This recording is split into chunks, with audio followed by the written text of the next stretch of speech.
Hey everybody, you're watching We the Fandom, where we discuss comic books, pop culture, and the fandom experience. If you enjoyed this video, please hit that like button and subscribe to the channel to see more content. How's it going everybody? Jacob here at We the Fandom, and today I'm going to be making a video going into some of the Easter eggs as well as maybe a prediction or two for the rest of the Falcon and the Winter Soldier series. Roll right into the first Easter egg, and that being the character Torres. Now in the comics, when Sam Wilson takes on the mantle of Captain America, he gains a sidekick who actually turns out to be the new Falcon, this being a young man named Joaquin Torres, who gets experimented on and gains kind of bird-like abilities. Now, I'm not sure if he's going to end up being the same character as he is in the comics, partially due to the fact that Torres in the MCU is already an adult, and Joaquin Torres in the comics was kind of a teenager. But we'll see what happens as the series progresses. Now, after Falcon's mission at the beginning of the episode, he and Torres are in Tunisia at like a outdoor restaurant or something, having a conversation. And a lot of YouTubers have been pointing out how weird Torres was acting, kind of pressing Sam on information such as the real whereabouts of Captain America, kind of getting a video of him and while he's trying to work on Red Wing. Now, I didn't really think anything of it. I thought Torres was just a goofy but kind of eager to learn Air Force officer, but some people are theorizing that Torres is actually spying on Sam for the government, and that when Falcon mentioned how every time Ops gets a hold of Red Wing, something ends up wrong with it. We also know that at the end of this episode, John Walker becomes the new Captain America after the government had basically agreed with Sam that it was a good idea to hang up the shield. So the question is the US government trying to get rid of Falcon? I don't think we have enough information to develop a theory on that yet.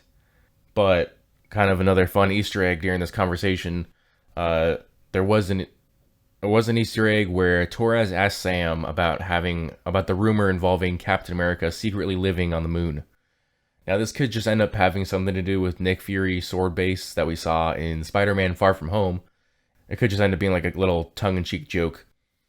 But I actually believe that it's an Easter egg referencing the original Sin story in Marvel Comics, in which the comic book version of Nick Fury ran out of the special serum that was preventing him from aging, and after having killed the Watcher and becoming old, was basically forced to take the Watcher's place, forever watching the events on Earth from the moon. Which is definitely not exactly Steve Rogers' story, though he is old now, having lived a full life, and even though he gave up the role of Captain America, it wouldn't be too far outside the realm of possibility that he would still want to kind of monitor events on Earth. Another Easter egg is one concerning the Flag Smashers, who we saw in the first episode. Now, we've seen one of the Flag Smashers, a female, in the trailers, and I think she showed up in the first episode as well. And in the credits, she's casted as Carly Morgenthau. Now, in my first review, I mentioned the comic book version of Flag Smasher, and his name is Carl Morgenthau.